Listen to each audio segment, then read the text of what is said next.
Hey, footy fans, you ready for some more footy fun with Footy Finn? Here are my tips for NRL round 27, the final round of home and away fixtures for this season. Finals just around the corner now. Now, I've already posted a video last night on the Broncos' capitulation to the Melbourne Storm on Thursday night. So jumping in, Friday night games. So the Battle of the Wooden Spoon. There's a couple of games in this last round that are set up, a battle for eighth spot, battles within the top eight, and then the battle for the wooden spoon. The Tigers up against the Eels from Campbelltown, Magpie territory. This is an interesting one too because the way I see it, looking at points difference, if the Eels win and the Bunnies lose as expected, then the Eels will actually leapfrog the Bunnies. But anyway, who's going to win? The Tigers are missing Caesar, the half. Of course, Adam Dewey's out longer term. He's a bit of a loss for them. They do have, of course, Api Coruscant, their captain and probably best player for the season. Isaiah Papali'i at lock is up against his old club, the Eels, for whom he featured in the grand final a couple of seasons ago. On the Eels side, they've got Sean Russell back in.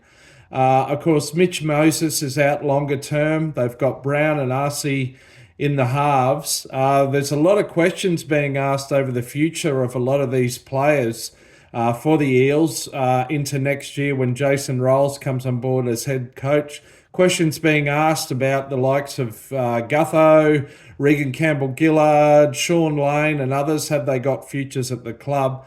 Big question marks. Look, I'm going with the Tigers to win this one. They've had a bye. Eels had a surprise victory over the Dragons last week that they nearly let slip in the final minutes, but Tigers to win, Eels for the wooden spoon. You heard it here first. 2 years after making the grand final, no less.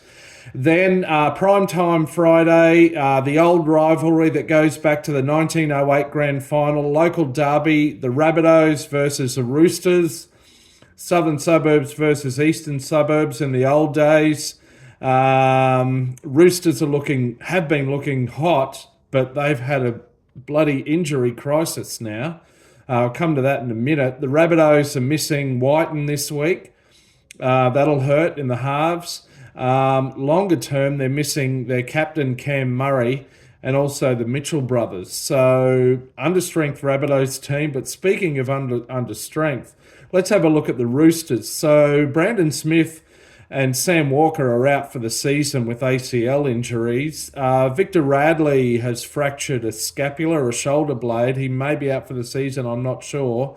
In addition to that, Daniel Tupou, Lindsay Collins and Dominic Young are all out. I haven't read into why that's the case. I think there must be niggling injuries at this time of year. The Roosters have got in the halves Sandon Smith, and interestingly here now, ex-Wallaby Mark Nwanganitawasi is set to make his NRL debut on the wing for the Roosters. This guy is got a lot of talent, a lot of speed, good in the air. Marky Mark, they get called by guys who can't be bothered pronouncing Nwanganitawase or trying to. He featured at the Rugby's Disappointing at the Wallabies World Cup campaign last year, switching over. So that's one of interest. Roosters to win there anyway, despite all their players out.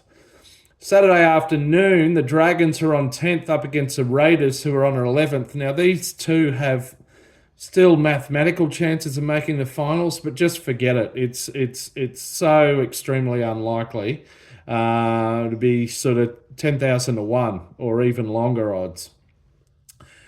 Dragons. So Lomax will be playing his final game for the Dragons before he moves on to the Eels next season.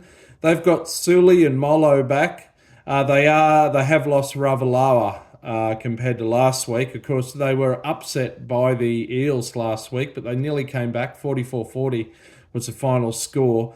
The Raiders are missing Whitehead. He was sin bin twice last week, so he's out suspended. And Jordan Rapana. For the second week in a row, they do have Big Red on the bench, Corey Horsburgh, Caboolture's finest product. I don't think that'll quite be enough. It's an away game for the Raiders. I think they'll miss those couple of players. Dragons to bounce back and win their final game of the season. Then the Bulldogs host the Cowboys. So this is 5th versus 6th.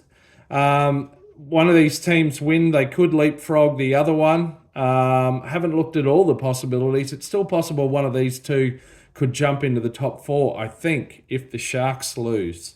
The Bulldogs have got their captain, Stephen Crichton, back. That'll bolster them. They have got Matt Burton and Bronson Cherry out, though. They'll miss Burton in particular, and Cherry scored a number of tries over the course of this season. The Cowboys are largely unchanged. They had a win at home against an under-strength Storm last week. But the Cowboys, like some of these Queensland teams, don't often fare too well in Sydney, with a few notable exceptions. I'm going with the Bulldogs to win that one on the basis of home ground advantage and having Crichton back. But you never know. Then Saturday night from Penrith, the Panthers host the Gold Coast Titans. Of course, the Titans have had some good, after a very slow start to the season, they've had some good results. They've got bragging rights in southeast Queensland, having beaten the Broncos twice and the Dolphins at least once. But in recent weeks, they've been pretty patchy and at times disappointing too. The Panthers have got Sorensen back in the second row. Of course, they're still missing Nathan Cleary longer term. They've got Schneider in at halfback, 5/8 pairing up with Luai. The Titans are missing David Fifita. That'll damage their go forward a bit. They've got Campbell and Foran in the halves. Love to see the Titans win, but you've got to go with the Panthers, tipping the Panthers there. Sunday afternoon from Brookvale, Manly hosts the Sharks. This is a top 7 clash. It can still determine the Sharks could drop out of the top 4, potentially, which has implications for getting the second chance in the finals. Manly are on 7th. Critically, Manly are missing Tommy Trbojevic.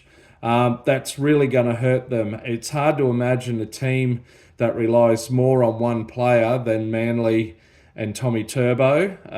There might be a couple of similar scenarios out there. They've got a young fellow by the name of Kaula in at fullback.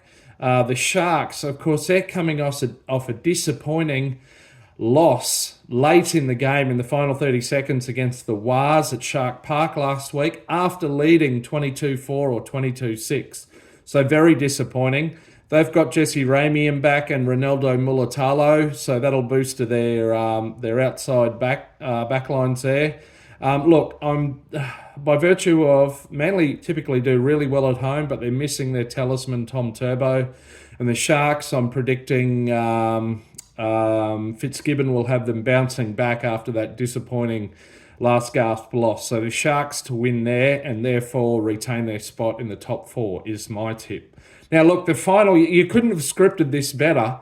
It all comes down to who makes the finals, comes down to the final match in round 27 from Newcastle, the Knights up against the Dragons. Fins up.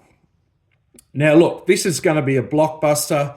I can't wait. 4 p.m. Sunday. It's so exciting and such great ramifications that this actually warrants its own video. So look out for that one dropping over the weekend. I'm going to do all the research, look at the master coach Wayne Bennett, who has coached at Newcastle in the past, all of his strategy, etc., etc. So keep an eye out for that one. Anyway, looking forward to some of these battles over the weekend. Bring it on, can't wait. Till next time, until my Knights v Dolphins preview and tips video, you can catch me out around the left edge. See ya.